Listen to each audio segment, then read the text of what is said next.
Speaking of 2021 and 2020 and all of that, and you've got your own gym. So how was that handled through, did you have to you had to shut down as well? Yeah. And I know Arizona was a little bit different than California, but how long were you guys closed for lockdown nonsense?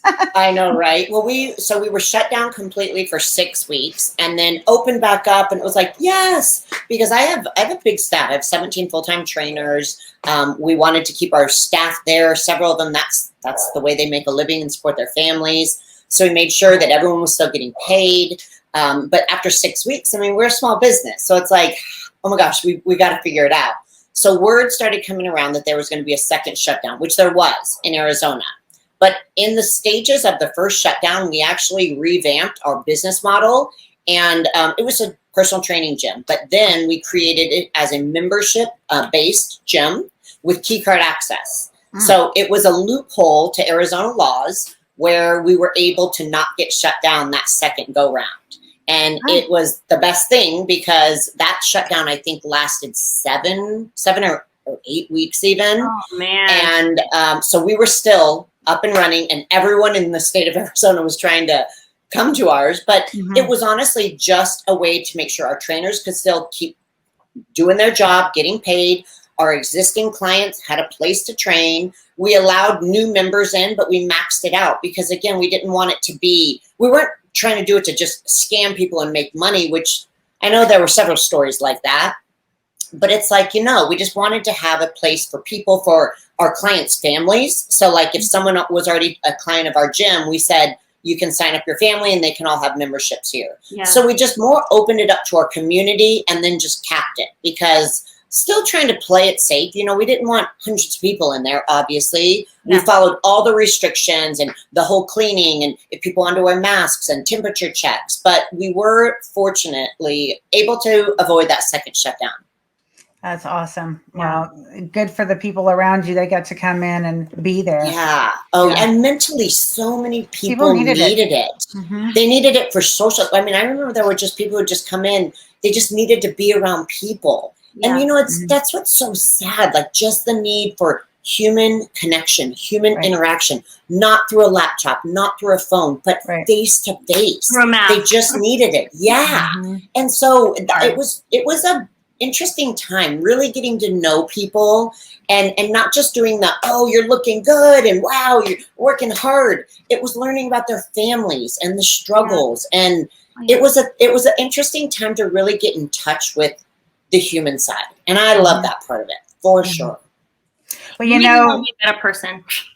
What's that? What? You make me want to be a better person when I hear you talk. Well, wow, thanks. That's quite the compliment. Well, I want to compliment you on something because in 2020, God gave me some scriptures that I felt were really important, and there's 3. And part of the one that I have a whole little answered prayer for these, but it's Hebrews 10, 23, 24, 25. And part of it says that we are to continue meeting together. And then it says, unlike some people have. So in my mind, like scriptures were written thousands of years ago, but they still apply today. And I think God expects that they still apply today. And those verses came to me and I just fell in love with what they say about meeting together and not to be apart. And it was a reminder for me that people, even though, everyone's like throwing all this fear out there and the government and blah, blah, blah, and all the, stay away from each other. But I was like, no, people need to be together. And so you are, what you did and your thoughts and everything are just right in line with what God says to do in his scripture. So I just wanted to, I don't know if you know that, but you are. I didn't know that one. I love it, but I love it and obviously completely agree. So. You're being obedient. And I mean, I think that's what God wants us to do is be obedient to how he created us. Right. And he created us to be together. And so it was really, it's really sad to me to see, just some of these silly lockdown things where they're putting bubbles over people and kids and, kids. I saw one video where kids were in school playing their instruments in music class with a bubble, and each kid had a big plastic bubble over while they're playing their instrument. No. Was that a joke? Was it? I don't know where it was, and they looked young. That must have been a joke. No, I don't think so. It was in a classroom. Wow. And they oh were my gosh. I know. And they were all these kids were in their own personal bubble, 6 feet away from each other, playing their instrument inside their plastic bubble. And I was like, no way. I don't believe it was a joke, because it was a full classroom setting with a bunch of kids in there and a teacher and all that. So, I mean, I don't know. But anyways, not to get off on that, but Man. I'm so thankful to hear that, you were able to stay there and keep your business and yes, you have a heart for people. And it certainly shows that you really, take care of others. And that's what it comes down to, is just, like Wendy said, you can't, walk around with all the stuff, right? You gotta. Yeah. Nobody cares about that anyways. Let's be real. At the end of the day, nobody knows between the three of us who was an Olympia champ. Half the people are like, you were in the Olympics? No, you know what I mean? So my neighbor across the street has no clue what I do. Not, you know what I mean? That stuff is not important, but how you make people feel and the impact that you have. It's amazing, So it's just you be a decent human being. It's not that hard. Okay. As you just said that, it reminds me of this quick little funny story. When I did the first figure international was 2003. I hadn't competed since 1999 because I just decided I came in fourth at the Olympia, and I don't know if you heard my FemFlex Friday interview. I divulged something there with them about that particular Olympia for me. But after that, I was just tired of gymnastics and I just want to be done with that. So anyways, the story is I'm at the Figure International, the very first one, at the press conference, athletes press conference. We're all in there dressed up, and the press comes in and fans are in and people can stand up and ask questions, right? So at the time I was married, and one of the fans asked if all the previous Olympias would stand up, right? So I stand up, and, all the other Olympia winners had, stood up, and my husband at the time told me later, he was like, he wanted to yell at me, sit down, you're not an Olympia champion. And then, because he had forgotten that I had actually won the Olympia. What? Oh my gosh. No way. He's like, it's not you. You're like, yeah, I remember I won. The only person in the entire fitness industry that could possibly even forget that. I was like, oh my God. He's like, it's been so many years, anyways, it was just kind of funny. So like you said, people don't always remember, or they think you've won all of them. Like I've heard that comment, like, oh, Monica's won all the Olympias. I'm like, back in the day, like, oh. Yeah. What? That actually brings up so two things that I picked up from both of you guys. First of all, Monica, what you're just saying is so interesting, because that's really what we're dealing with right now in social media, is like perception is everything, right? Yeah. There are so many people that perceive, like I saw a girl, she had like a video that went viral, like 19 million views on this video. And then when she went on stage, she, girls beat her who had like no followers, right? So like everybody had this idea that she was the best, like her body was, so it was like the perception that this girl is like the best body in the whole wide world was based off of this perception, right? Mm-hmm. And then Whitney, it's interesting, along those lines, you're talking about how you make people feel, right? Well, I feel like the social media world it rewards narcissism. And my definition of narcissism is like, you are only concerned about what happens to you, what kind of attention you get, how many people like you, how people make you feel, right? And it's like in social media rewards that. And it's so hard to navigate that and try to, understand that that's the game that you have to play to maintain a platform, but also not be a narcissist. You are the opposite of a narcissist. You are worried about what your energy is doing for others and how you're affecting other people.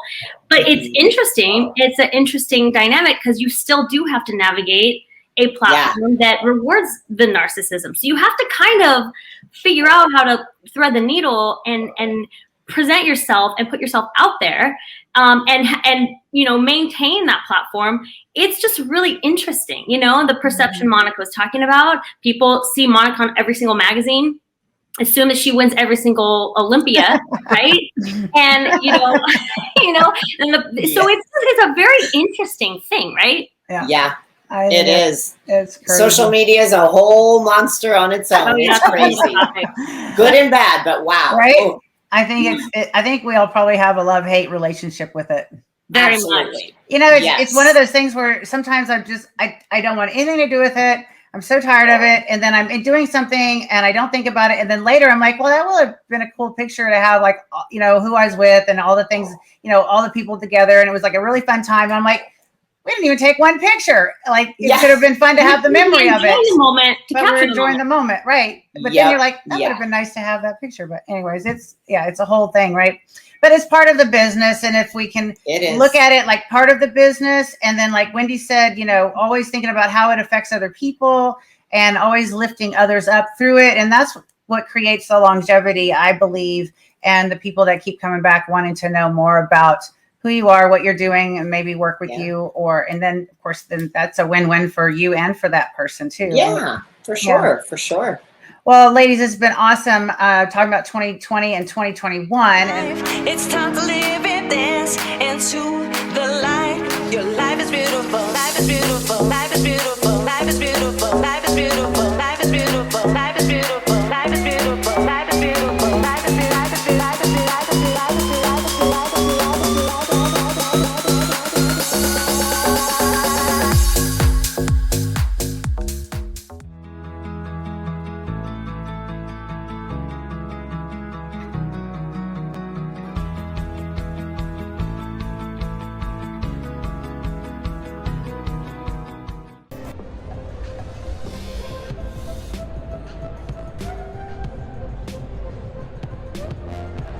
Hey guys, we're super excited to be here at the LA Fit Expo. It's our third year in a row.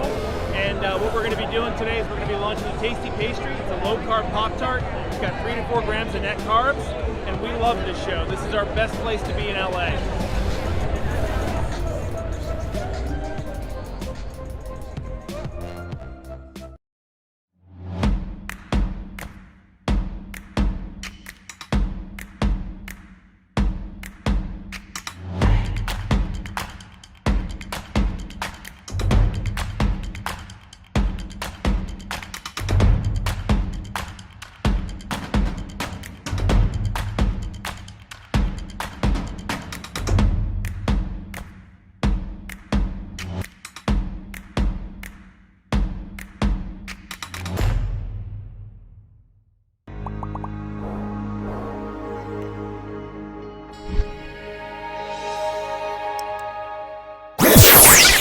all right, welcome back to the Monica Brant Show. I'm Monica Brant, and I got my beautiful co-host Wendy Fortino with me, and we have been talking to Whitney Jones, IFBB celebrity, legendary athlete, and all-around amazing person. So shall we bring her back in and dive back into our next segment?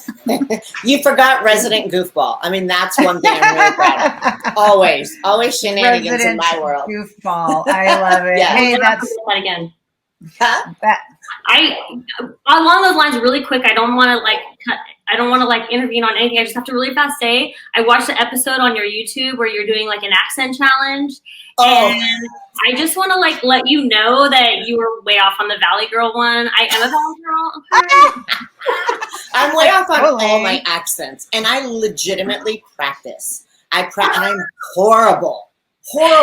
I try so hard. I think it's because I'm trying too hard. You throw anything at me and I sound like a leprechaun. Every accent. Doesn't matter if it's British, Jamaican, Irish, it's whatever. But I still try. One of these times. Do you ladies know about Pig Latin? Oh, ik pay Attenley. Wow. I could never do it. I buy blaming why bitch. I've been stabed. Why biz. I've been I blame. Abba dabba ding dong. I don't know. That's me. So when I was a kid, like most kids, I said like a lot. Like. And my dad used to get after me and quit saying like, or he would listen to me and then he'd say, you said like 10 times. And I'm like, do you even listen to me?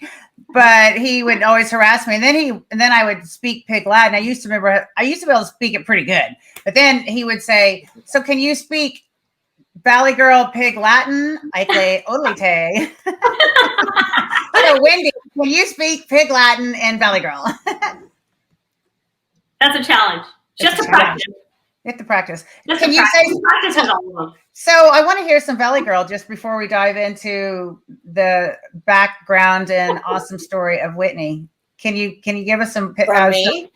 Well, no, I want to. Wendy, can you Yeah, do, 'cause I was gonna do say, some Valley Girl? Can you do some Valley Girl? let's for us? hear it. Oh, for sure. I think I need a manicure. The sun, I swear, is bleaching out my hair. 22, 44. I don't know the sticking score. Go. 5. Gee, I hope I look all right. That was so good. Oh my gosh. I love it. I love it. Next time I see you, we're doing a Valley Girl challenge. I will practice. Still not going to nail it. You gotta step up your game, girl. Like, I'm going to try. I'll give it a I try. mean, she was even rapping or whatever you call that. Oh, and she was getting into it. Oh, yeah. She had the Oh, moves yeah. down. I'm love the it. real deal, honey. Don't you? Yes. Yes. So fun. Okay, again, this is one of the things I love about this show is just getting together with beautiful people and talking about all the things. And this is part of who we are, right? Like what makes us who we are. It's so fun. So I want to dive into backstory on Whitney. Like, how did you grow up? Where did you grow up? What kind of kid were you? Were you unruly? Were you obedient? Were you comedian? Like, just a little bit about how you grew up and all of the good things that created who you. Well, I would say, gosh, so back, the very beginning, I was born in Jackson, Mississippi. So I am a Southern girl, but moved to Arizona when I was young. So pretty much claim Arizona as my hometown.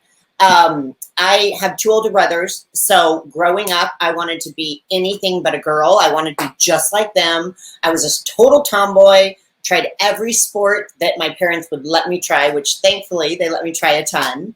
But I have 2 amazing older brothers. And growing up, I'm sure, I annoyed the heck out of them. But it actually is what kind of taught me a lot of my coordination and athletic ability. Because growing up, my parents both worked when we were young. So my oldest brother was our babysitter through the summer.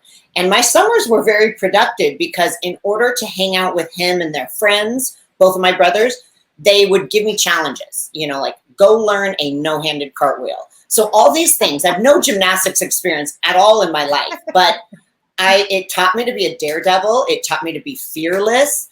So my talents with stuff and with sports and with coordination was trial and error just so I could hang out with my brothers and their friends because, of course, I couldn't have my friends over. So just to be able to enjoy summer, I learned how to do so much ridiculousness. And thankfully, there was no major catastrophe because my parents never knew any of this. But I love sports. I've always loved being active. So did sports all through, elementary school, high school, junior, all of it. What sports did you play? Yeah. So I did basketball, track, softball, diving, cheerleading, dancing, volleyball, badminton, racquetball. You name it. If there was an option to play, if I ever saw a ball, I was like, what is that? Let's play. So I just wanted to try everything. Why not? See what I liked.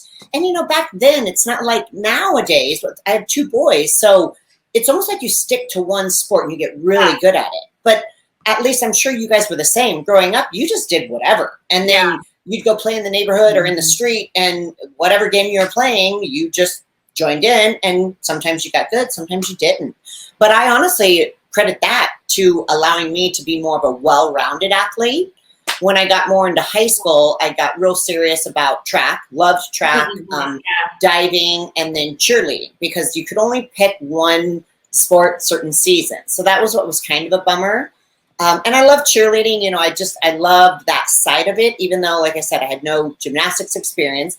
And I took dance when I was little, like I'm talking 5 and 6. And it was like tap, boring as heck. But I loved the creative outlet. To be honest, I love that. We weren't like a competition team where you have, someone who comes in and choreographs your routines. Like it was us girls getting together, going, let's go. Hey, go team, go team. I mean, that was my cheer experience. Yeah. But loved it, loved it, learning how to stunt. And then getting into college, I had to work a ton. I had to pay for my own college. So I wanted to try out for the cheer team at ASU, but at that time you weren't allowed to have a job. So it wasn't an option for me because of the schedule. So I ended up trying out for the ASU dance team and loved that, did that through my college years. And then, afterwards it was like, okay, I still needed a creative outlet. I needed the athletic component as I got into the real world and had to be an adult, which is, as you know, so overrated. Adulting. But, yes, adulting. But then I started trying everything from triathlons to marathons, endurance events, and liked that because I always like a challenge. I grasped towards a challenge. And then ended up, having a family. I have 2 boys. And one of the biggest eye-opening experiences for me is I was on bed rest with my second son, and I was on bed rest for 3.5 months. So you guys can probably imagine me in a bed for 1 day is rare. For 3.5 months, oh my gosh. So there's a lot of time to think. And during those 3.5 months, I decided I want to change my entire career. I decided that, when you're on bed rest and you can't do anything, you realize pretty quickly how much you take for granted simple activity, like walking around the neighborhood. At those moments, I would have killed for it. And I was in and out of the hospital due to the complications with pregnancy, and driving to the hospital, I would cry every time seeing people just going for a jog or out on a walk or riding a bike. And it was such a pivotal moment for me to go, wow, I have an opportunity to really take advantage of the fact that I can be active, because I was pregnant. So obviously it's a temporary thing, but I had been totally abusing the fact that I have the ability to be active and to utilize talents if I had it. So let's go discover it. And that's what got me into this sport, actually, was just going, let's try something totally out of my realm, totally out of my comfort zone. And I ended up, getting rid of the endurance events. I started learning about these sports, following Monica Brant, seeing you in magazines, and looking at your physique going, wow, I wanted to get into marathons and triathlons to get a toned physique. And that didn't work. I lost all my muscle. It's just cardio, right? Right. But I admired the strength that I saw from women. And it was exterior as well as going, wow, what are they learning in the process to get to that point? And the power that they have to be in a magazine, a strong, beautiful woman. So it's like, what are they doing to get there? So I got obviously into the whole personal training side, learned about the industry, and I'd never seen a fitness routine.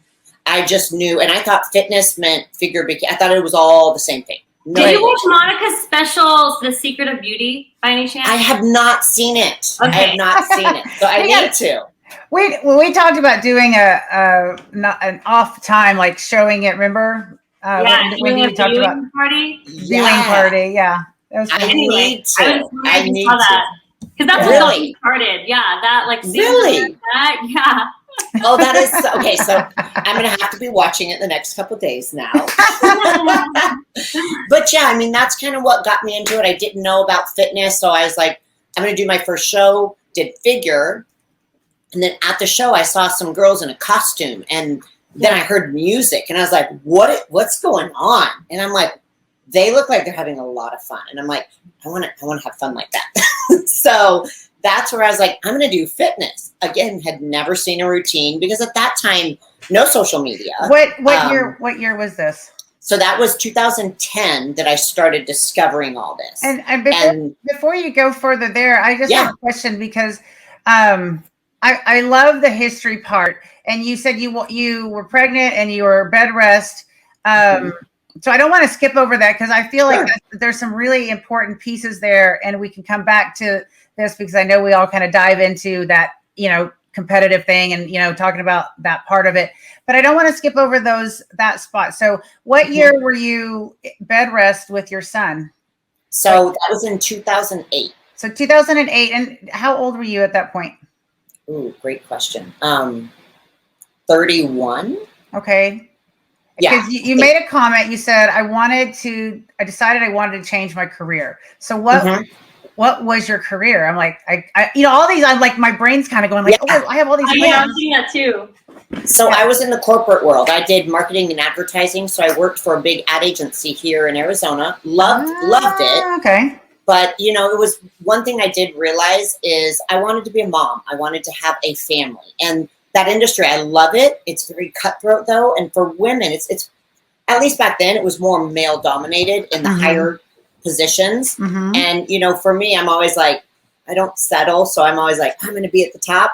And I just didn't see any females who were at the top. And no offense against anyone in the industry, but no one that was married and had kids that was doing well in that industry. Mm-hmm. And so for me, it was a little bit of a disconnect. I'm like, I want that, but I also know I want a family. I want kids. I want to be active in their lives.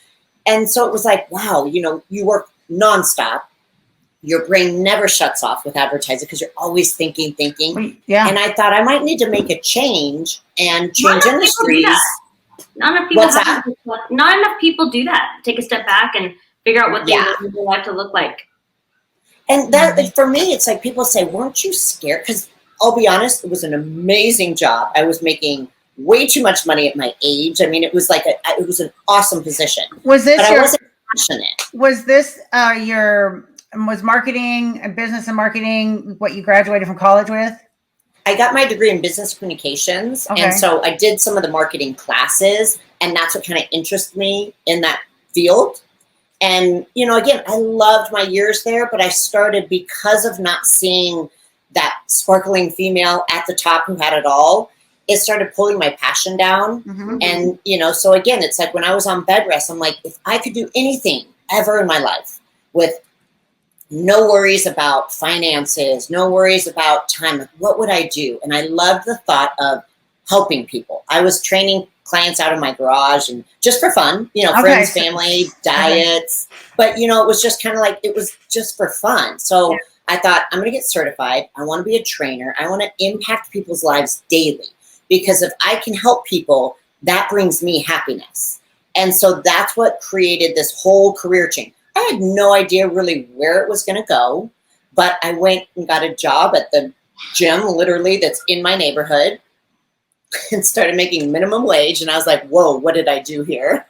But I always felt like if you have passion in your heart, you love it, and you're doing it for the right reasons, you won't fail. I've always believed that. So I didn't worry about it. I'm like, the money will come. I had saved money so I can pay my bills. And I just need to figure out my route. And then through that is where I decided I don't just want to be a personal trainer. I want to own my own gym, and I want to help people on a bigger scale.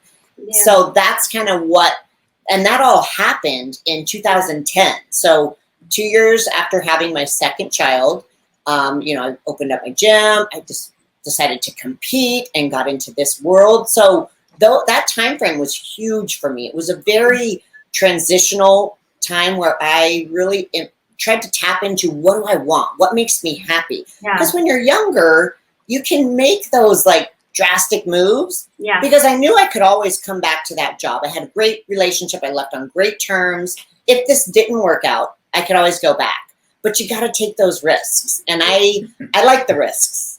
I do. How did you end that business? Like what was your final, okay, this is the day I'm going to, put my 2 weeks or whatever, however you did that. Like, how was that transition? Because in my mind, you're in a big career and you are, that's a big commitment to walk away from. Mm-hmm. And then to dive into a brand new kind of industry. Maybe you were already dabbling in training people a little bit. And I guess you were keeping yourself in shape, and, you were competing at the time. Is that when you were doing your kind of, No, I was just working out for fun. I started training people in my gym just because I had equipment. Not competing, but you said you were doing like triathlons and endurance stuff. Was that during that timing or before? It was before. Yeah. So it was during my years at the ad agency, just as a kind of an outlet, I did a lot of great thinking during my training because those long runs and bikes and, so that was a good creative outlet at that point. Mm-hmm. I didn't know anything about this field or this industry at that time. Okay. Yeah.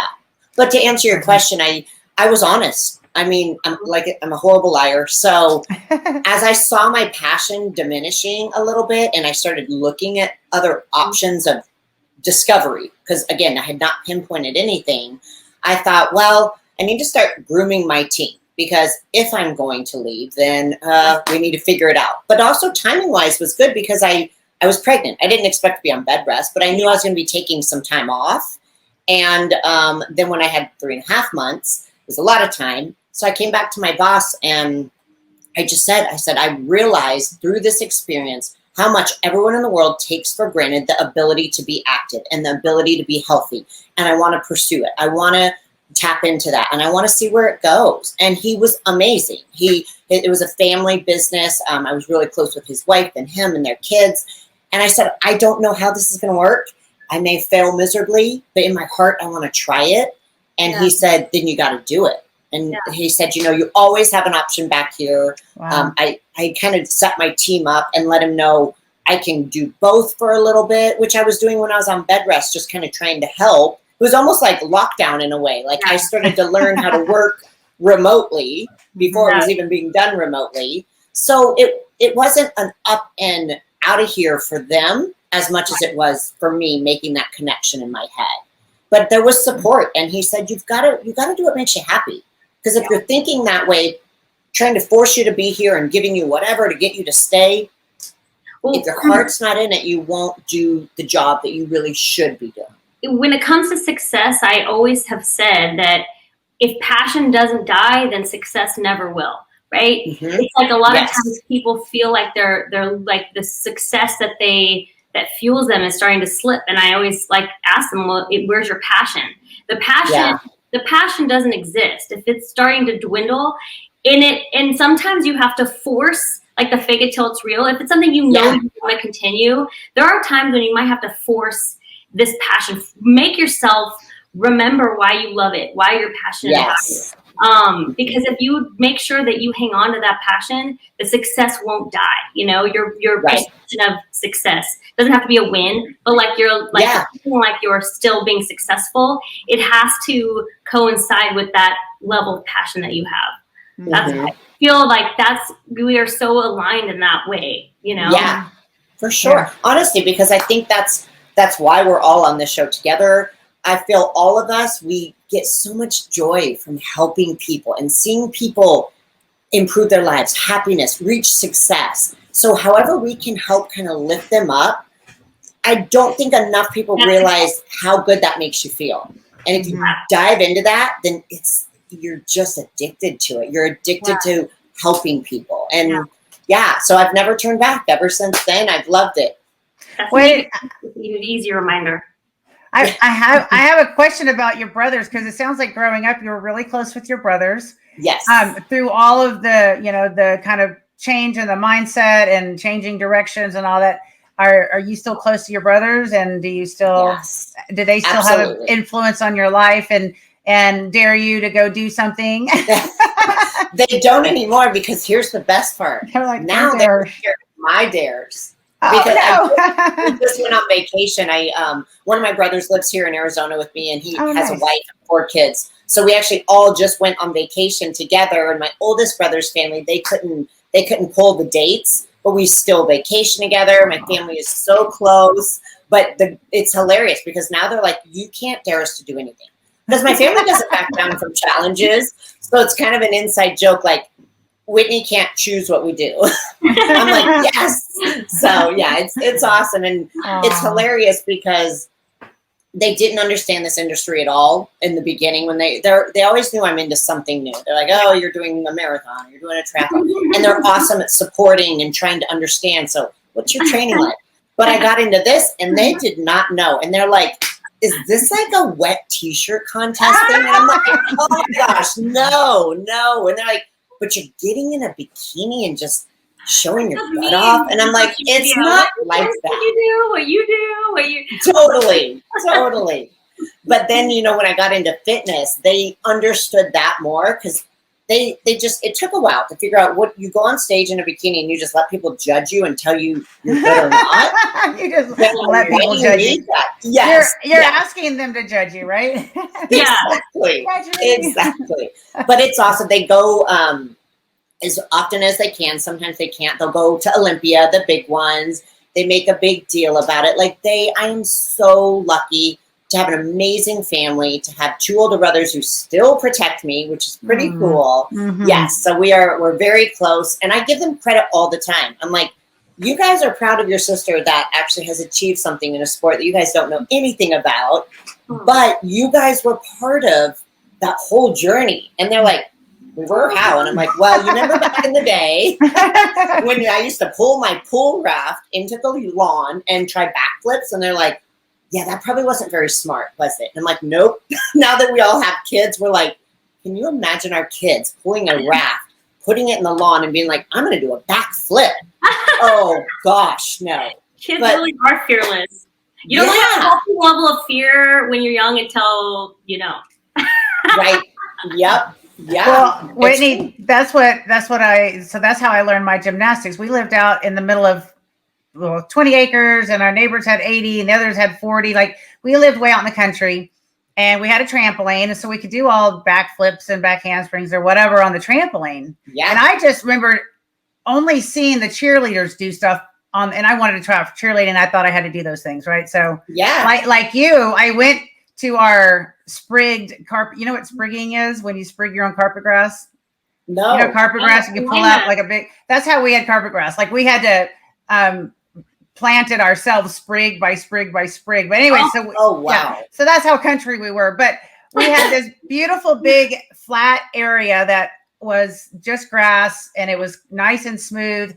And so I started teaching myself back handsprings, back flips, front flips, and aerials. You know, my technique was not correct, because when I started working later in life with the coach, he's like, let's see your cartwheel. I'm like, I can't do a cartwheel right. So I was like, okay. Yeah. So we had to, work on my technique. However, I used to make my mom come out there and watch me do my, 14 back handsprings in a row, or the back flips or whatever. And so I can only imagine, like, what you're saying, thinking about now, like your kid, like I wonder what my mom must have just been sitting there praying, like, I know. Okay. Trying to encourage you, but being like, oh my gosh, please don't. And why are you why are you doing this? Yeah, right. Even more important. Yeah, we had a trampoline in our backyard, and like gymnastics mats, like old gymnastics mats that we bought from our gym or whatever, and we have it in our backyard. And me and my sisters would make the mats like a vault, and we would do like flips onto the trampoline and off of the trampoline. And I think back about that, and I'm like, I'm lucky to be here. Yeah. Oh yeah. I think it sounds like we've all had that similar kind of history, and that's what makes you have the ability to do this later in life. Because I guess Whitney, you now 46, 45? 43. 43. I was trying to imagine. You said you were 31. I was trying to put the time. Okay, so you're 43. Yes, I'm 43 this year. Yes. 43, and I mean, you just split the change. What? What, Wendy? 5 years, split the change. Yeah. Yeah. Well, what it seems like has happened is over the years, like, you get better, stronger. I mean, I know you've had some setbacks, which I know we're going to talk about too, but it's just cool to see that, it's not just the 20-year-olds, but all of the things that you did. That's why I want to hear about that story of younger years, because all of that is what was your foundation of what you're doing now. Just like going back and telling your brothers, you had part of this, and they're like, how did we have part of this? And you're like, because you used to dare me to go learn stuff, and I'm still, and you're using that stuff still today, Still today. Yep, I sure am. And I like having something that they couldn't do it. Like, they can't do fitness competitions. I wanted to play football so bad. I used to dress up, and they'd have game day, and I'd be in their uniform, shoulder pads, helmet on, in the car. And my mom would be running around, where is your uniform? And they're like, go find Whitney. I'm like, I just wanted to be them so bad. So then I'm like, I want to be my own person. And that's why I started doing things that they, like cheerleading, and then diving, and, trying to, be a little different. So the diving, is this like on a high board, or what kind of diving are we talking about? Just regular, so not a high dive, just regular diving. And I did it because I was trying to learn better flips. Okay. because I Okay. hate swimming. I tried to do swimming, and I'm like I'm not a great fish at all. So, but then I saw people doing flips, and I was like, Yeah. I kind of do stuff like that. So I decided to do diving, and I did it literally as practice. Was that in for school? Skills. Was that in high school? In high school, Mhm. you had diving. Wow, that's not okay. Yeah. That's cool. Yeah, because in Arizona we have pools everywhere. So yeah, I picked I up wasn't on great. something that might actually answer the question Monica asked Whitney, and something I picked up on is, Whitney is like still at it. I mean, in my view, she still has many years to go and dominate the fitness world. And I'm thinking about it, and I remember when I started competing in fitness, I was 26, and I was like, I'm just an old gymnast, who is just all beat up. I'm just, because I had done gymnastics when I was younger. So to me, doing gymnastics at 26, and that's where you guys started learning gymnastics. Yeah. So I'm thinking, here I was, if you had a different perspective, right? Like if I would, instead of doing gymnastics younger, if I had just started learning how to do gymnastics at 26, I would have had a whole different perspective. And now I'm looking and I'm thinking, well, shoot, I was like just a little young buck. I could have just kept going. Who knows? I know that's a normal trajectory. Yeah, I didn't start competing until I was 33. So that was the first one. That's crazy. You're like getting started later gave you a totally different perspective than like a person who had been doing gymnastics at a young age, thinking that the gymnast ends at 20, boom, Mm-hmm. Yep. Oh yeah, and it's a lot harder because again, it's like I stopped doing the flips and stuff out of high school because I wasn't in cheer anymore. Yeah. So fast forward from high school to being 33 and being like, I'm going to do fitness. I'm like, can I even do any of this again? I probably need to get a mat, number one, and try these things.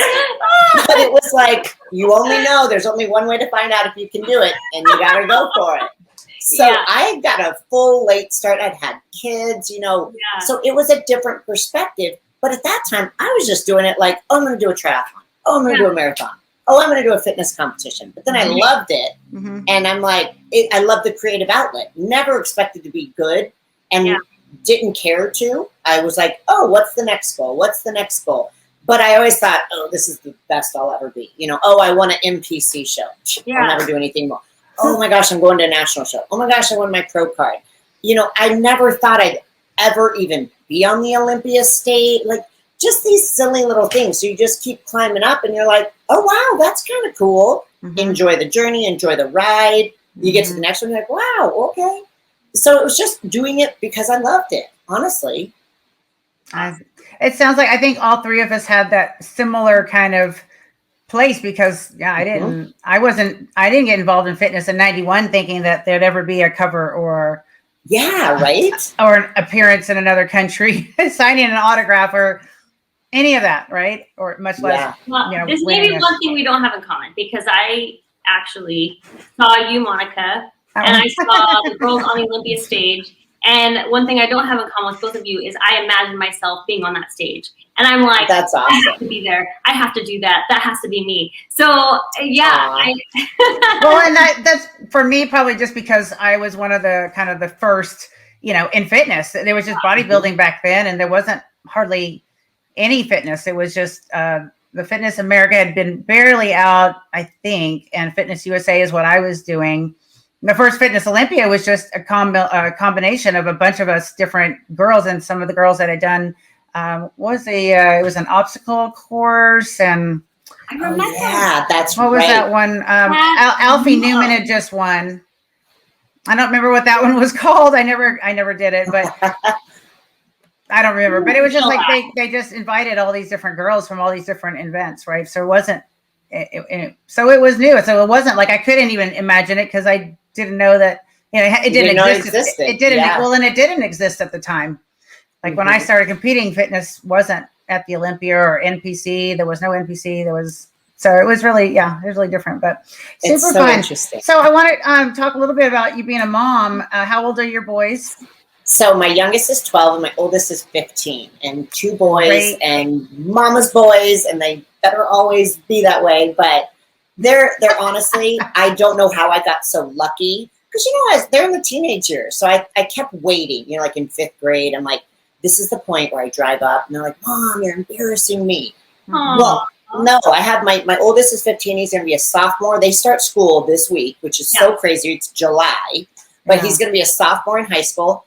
Still drives up right to the front because I'm like, do you want me to drop you off here? He's like, no, why? Just right up there. And he's so proud of you. They're the sweetest. They'll hug me. I love you, Mom. Love you. I'm like, okay, maybe it's not going to stop because you're in high school and you still no shame. I'm like, oh, I love it. They're amazing. Proud of you. The coolest mom, of course. Well, my mom's better than your mom. Yeah. My mom is leaner than your mom.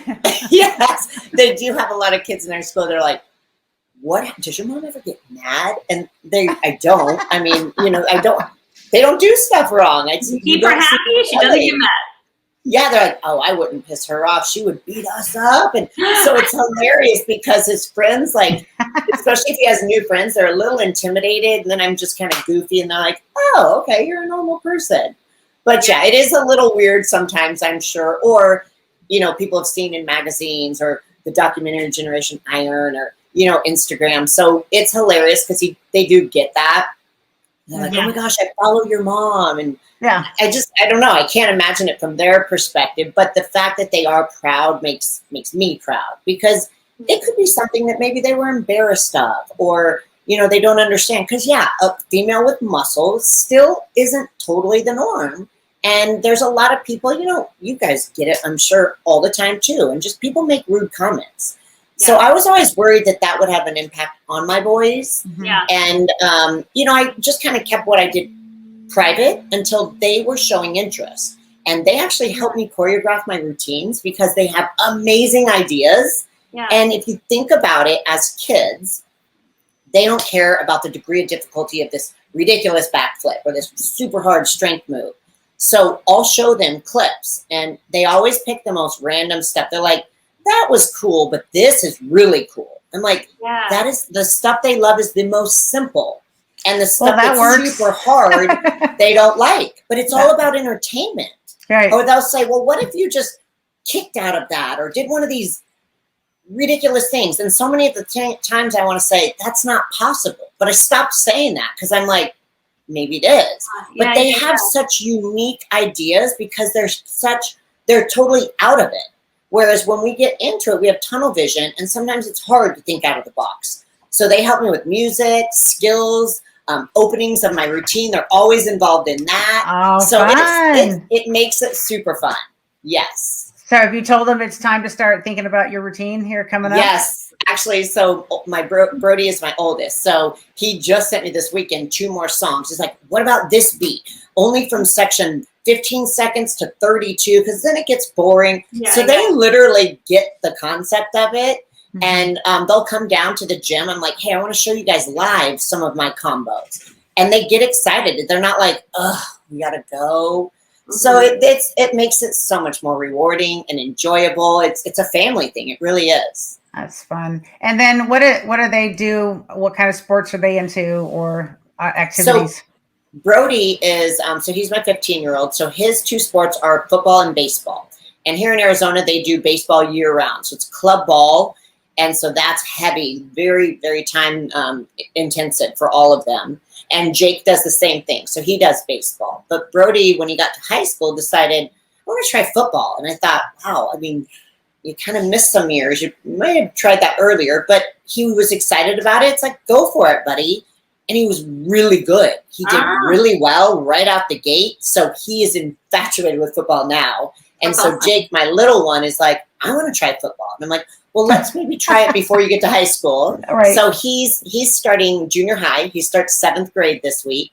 And so he's in club baseball. He'll do the team, the junior high baseball team. And then he wants to try football too. So, but they've tried soccer. They've always been in baseball, t-ball. They did flag football when they were little. But those are the 3 sports between baseball, football, and soccer. Those are the ones they've kind of stuck to. What do you guys do with the temperature there? Because sometimes my friend Sarah will show me it's 118 here or something. Yeah. I'm like, so is it just practices like early morning or late nights, or are there indoor practice areas as well? No, outdoors. Wow. It's crazy. And even so, like in June is usually the hottest month here in Arizona, and then July, August, you get the hot temperatures with humidity. But even in June, both my sons had baseball tournaments, because I have baseball tournaments every weekend. I'm not even lying. So being in other parts of the valley and getting one child at this one, so every weekend, and they did that all through June. So, and it was hot. And it wasn't, I mean, some of them were at 11 or 12, and they typically try to steer clear of that, but you can only do it so early too, because they're kids. And the ones who get that first game time slot, the kids are like up to bat, like barely eyes open. So it makes it tough. And they take, obviously, you got to do water, but still, it's a neck thing on Amazon. It's like this neck thing. Yeah. Spray and like a cooling system. Yes, I know. The funny thing is, you got to look at the parents who are watching the kids. We're way more pampered. We've got fans and cooling systems and popsicles, and then our boys are out there just sweating away. Like, good job, buddy. Totally, right? It's like, something might be wrong with this. But yeah, I mean, they play the sports, and then we jump in the pool. Nice. That's the key. Oh yeah. Yeah, that's awesome. Well, do they spend time with their father too? Is he in Arizona as well? He is. And, we're not together anymore, but we have a great relationship. We get along amazingly well, which I'm very, very grateful and thankful for that, because sometimes that's not always the way it is. So we split custody 50-50, and he's an amazing dad. And so it's nice, especially because of what I do for a living with traveling for my shows and my client shows. We were together when I got in the industry. He actually was one that said, you should try it. You'd probably be great at it. Oh, wow. Why not? So he didn't know anything about the industry either, but he was there for the beginning, and he's great because he supports it. And it's like, okay, if it's my time with the boys, but I'm away, I come back and basically I get the boys when I'm here in town. So it's nice. And he lives 2 miles away. Great relationship with all of us. And it's a blessing.